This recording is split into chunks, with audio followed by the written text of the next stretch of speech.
Hello students. आज ये video है क्लास 12th एनसीईआरटी के पैटर्न पे चल रहा है। चैप्टर फर्स्ट है और आज का टॉपिक है बुद्धि का त्रिचापीय सिद्धांत। ये लेसन फर्स्ट में ही है। बुद्धि का त्रिचापीय सिद्धांत 1985 में रॉबर्ट स्टर्नबर्ग ने इसकी प्रस्तुति की थी, इसको बनाया था। और इस सिद्धांत में जैसे कि नाम से ही मालूम है कि बुद्धि का त्रिचापीय सिद्धांत, इसमें 3 उप सिद्धांत हैं। पहला है सांदर्भिक उप सिद्धांत यानी कि कॉन्टेक्चुअल थ्योरी। दूसरा उप सिद्धांत है अनुभाविक उप सिद्धांत यानी कि एक्सपेरिमेंटल थ्योरी। तीसरा है घटकीय उप सिद्धांत यानी कंपोनेंटल थ्योरी। तो एक एक करके इसके बारे में जानेंगे। और जो तीसरा घटकीय सिद्धांत है इसमें भी 3 घटक हैं, अभिघटक घटक और दूसरा निष्पादन घटक, तीसरा है ज्ञानार्जन घटक। तो सबसे पहले हम बात करते हैं सांदर्भिक उप सिद्धांत यानी कि कॉन्टेक्चुअल थ्योरी। इसमें किसी विशेष परिस्थिति में कौन कौन से व्यवहार बुद्धिमत्तापूर्ण माने जाते हैं इसके बारे में बताया है रॉबर्ट स्टर्नबर्ग ने कि किसी विशेष परिस्थिति में किस तरह के व्यवहार को बुद्धिमत्तापूर्ण माने। अगर हम आपको इसके बारे में प्रैक्टिकल एग्जाम्पल दे, व्यवहारिक एग्जाम्पल दे, तो जैसे कि आप सबको मालूम होगा कि हर देश में, यहाँ तक कि भारत में भी बहुत सारे आदिवासी ट्राइब्स रहते हैं, जनजाति रहते हैं। तो भारत में कुछ ऐसी जनजातियां हैं जो आदिम तरीके से जीती हैं और सभ्य समाज से अलग उनका रहन सहन होता है। वो स्थानीय देवी देवता या अपने पूर्वजों को पूजते हैं। और ऐसी ही एक जनजाति है जिसमें भारत की जनजाति है जिसमें ये नैतिक माना जाता है कि अगर चोरी करके भी आप अपने परिवार का पेट पाल रहे हैं तो ये एक नैतिक कार्य माना जाता है। ऐसे में अगर इस जनजाति का कोई चोर पकड़ा जाता है तो वो सीना ताने हुए गर्व से जाता है।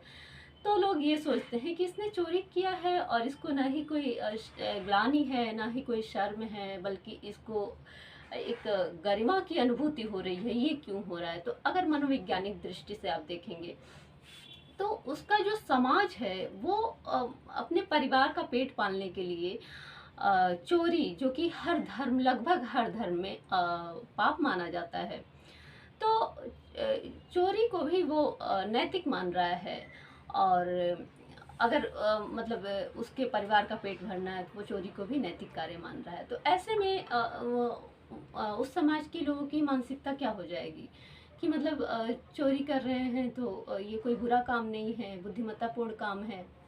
या फिर अगर किसी चोरों की मंडली में बैठे तो वहाँ क्या होगा? वहाँ जो एक शब्द आपने सुना होगा, हाथ की सफाई। तो जो बहुत अच्छा चोरी करता होगा उसको बहुत बुद्धिमान माना जाता होगा। और अगर कोई सीधा व्यक्ति चला जाए, सीधा साधारण बल्कि नैतिक व्यक्ति चला जाए हम लोग के समाज से, तो फिर वहाँ ये कहा जाएगा अरे ये तो सीधा बेवकूफ़ है, जो व्यवहार है। यही इसके उलट अगर एक एग्जाम्पल देखें, बहुत आजकल न्यूज़पेपर में, टीवी चैनल में, हर जगह इंडिया में एक ज्वलंत मुद्दा चल रहा है, तालिबान तालिबान तालिबान हर जगह। तो उसमें वो लोग क्या कह रहे हैं, शरिया कानून को लागू करना। शरिया कानून दुनिया का सबसे कठोर कानून में से माना जाता है, जो कि इस्लामिक कानून है। तो उसमें चोरी की सज़ा होती है कि अगर किसी ने चोरी किया है तो उसका हाथ काट लीजिए।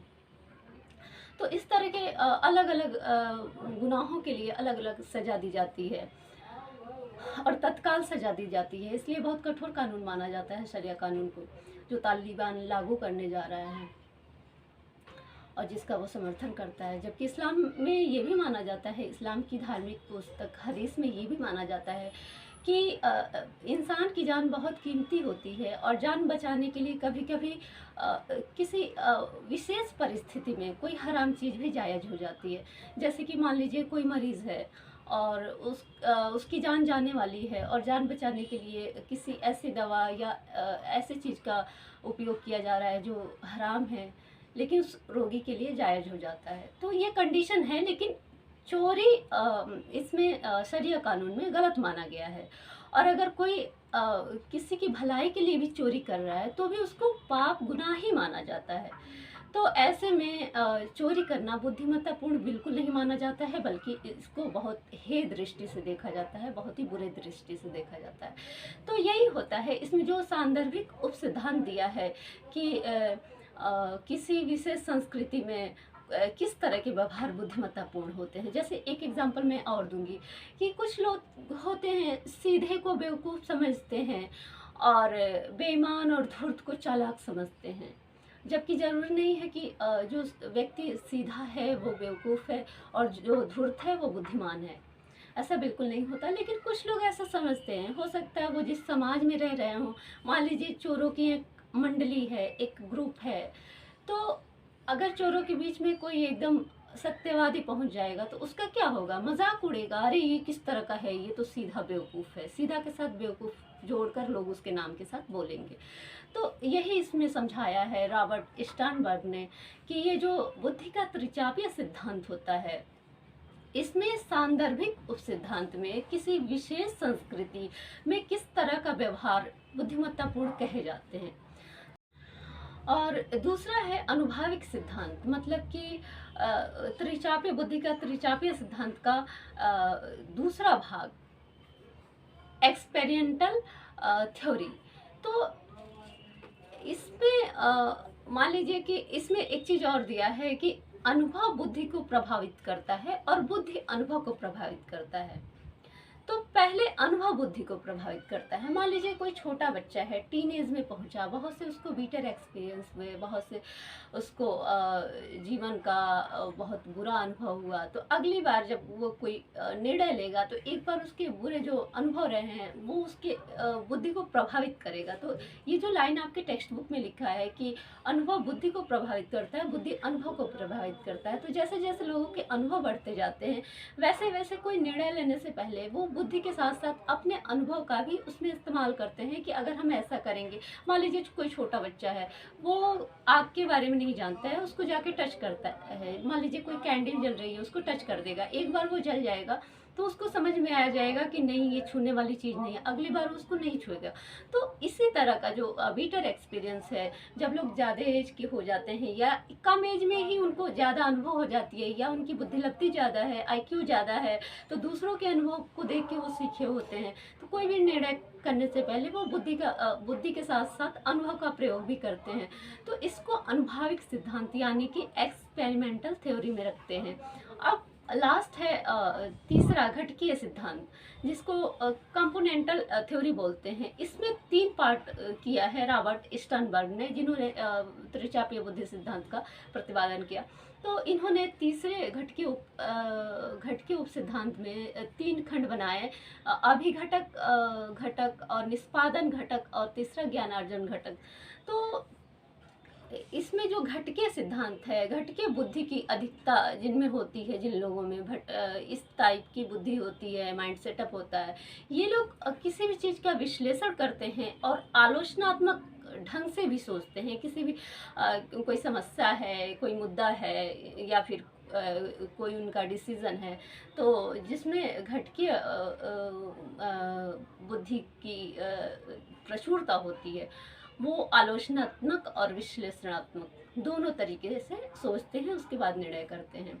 और इसमें जो 3 है, जैसे कि अभिघटक घटक, इसमें है अधिगम, मतलब कि सीखना, ज्ञानार्जन, और दूसरा है निष्पादन घटक, यानी कि इसमें योजना बनाना और उसको योजनाबद्ध तरीके से उस काम को पूरा करना। फिर है ज्ञानार्जन घटक, इसमें होता है कि जैसे में निष्पादन और बुद्धि द्वारा व्यक्ति किसी कार्य को वास्तव में निष्पादित करता है।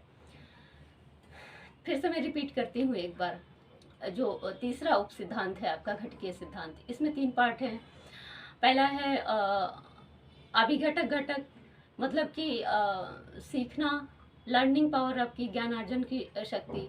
दूसरा है निष्पादन घटक, मतलब कि योजना बनाना, किसी चीज़ की प्लानिंग करना। और तीसरा है ज्ञानार्जन घटक, मतलब कि निष्पादन और जो सूचना संकेत है इसकी तुलना करना और इस तरह की बुद्धि लगाना कि किसी जो प्लानिंग आपने की है तो किसी कार्य को वास्तव में कैसे निष्पादित करें, कैसे उसको करें। जैसे होता है ना, कोई मूवी डायरेक्टर बनाता है तो किसी ने स्टोरी लिख के दे दी, अब उसको कैसे पूरी तरह से बनाना है, तो इसको ज्ञानार्जन घटक यानी कि इसको निष्पादन ज्ञानार्जन घटक के अंतर्गत निष्पादन में रखा गया है। उम्मीद है आपको ये वीडियो ये टॉपिक समझ में आया होगा, और अगर नहीं समझ में आया है तो एक दो बार ये वीडियो देखें और अपना टेक्स्ट बुक भी पढ़ें। उम्मीद है दो सांदर्भिक उपसिद्धांत, अनुभाविक उपसिद्धांत समझ में आया होगा। तीसरे में ये तीनों जो है ये भी टफ नहीं है, ये भी आपको समझ में आ रहा होगा। अगर नहीं समझ में आ रहा है तो ये जो घटके उपसिद्धांत है इसको एक से दो बार अच्छी तरह से समझें, और अगर कोई क्वेश्चन करना है तो आप कमेंट में पूछ सकते हैं। उम्मीद है कि आपको वीडियो समझ में आया होगा, अच्छा लगा होगा। मिलते हैं अगले टॉपिक पे।